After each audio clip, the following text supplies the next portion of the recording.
on, guys? It's your boy John the Liquidator coming back with another video. So it looked like Caitlin Clark and her parents has broken the internet over an incredible reaction with a fan. Guys, for this one here, we got to go all the way down to the Bahamas. Let's get it. Let's go.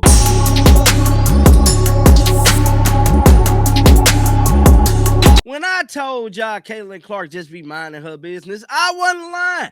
Caitlin Clark is out here living her best life while her teammates is playing an unrivaled. She's on a beach drinking coconut water and probably in a resort weight room getting it in. Now, with that being said, Caitlin Clark and her parents have found themselves in headlines over a interaction they had with a fan.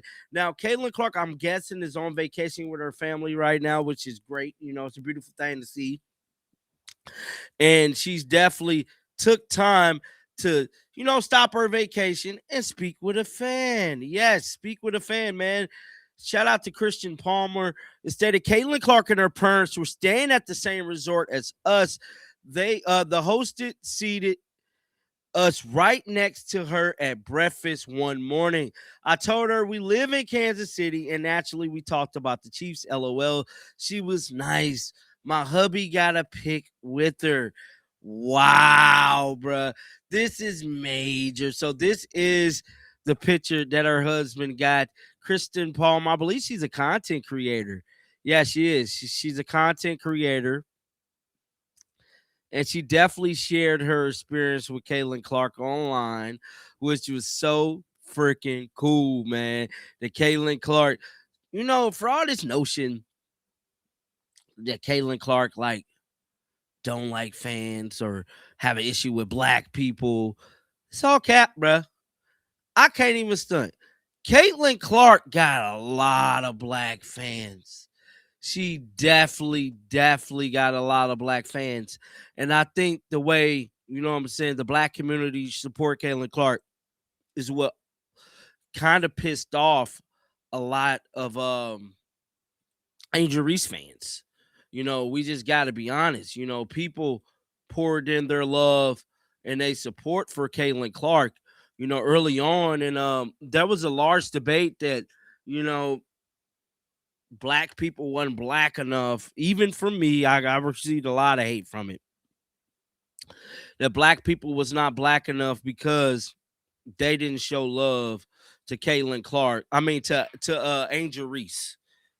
Whenever she won the national championship, they didn't show love to her and all these different things. But end of the day, people fell in love with Caitlin Clark over her logo threes, the way she carried herself in pictures like this. I don't see very many pictures of Angel Reese with her fans. Now, I'm not one to pick on Angel Reese. I haven't talked about her in a mighty long time. But, that was a growing notion that you weren't black enough if you didn't support Angel Reese. Now, with that being said, man, like I stated, this was just so cool that Caitlin Clark decided to do this. And I'm just happy about it, man. I'm just happy about it. Now, we got a smidget of an update on CBA negotiations. So this is an article that came out early this morning. It says Breanna Stewart on endless CBA talks, just starting to see end of the tunnel. So Breanna Stewart is pretty much saying that we could be getting close to a deal on this CBA negotiation, man. And I'm going to be so happy when we do. We get back to a lot of stuff, man. They say Stewart says she can start to see a finish line to labor negotiations for the first time since WNBA players opted out back in 2024. So on October 21st, 2024, WNBA players opted out of their collective bargaining agreement, with the league setting the stage for a labor fight that was dominated the sports. Now, 15 months later, Breanna Stewart told Front Office Sport that she's just starting to see a possible resolution to the talks. The Liberty Star and Unrivaled co-founder is also a vice president in the WNBA Players Union, which has been pushing for a bigger share of revenue. Stewart told reporters earlier this month that while the WNBA players have the ability to strike in our back pocket, no strike was present. In a recent interview with Front Office Sports, Stewart told her wife that my brain is hurting from the range and the complicity of the talks. Unfortunately, I wasn't an economic major or anything like that, but we're trying to get the best deal possible, and we want to negotiate in good faith that the league we're hoping for some positive kind of change or reinforcement here. Now, these are some of the proposals that has been presented. Now, in December, the WNBA proposed a structure that offers players 70% of league revenue sharing with the salary cap of around $5 million.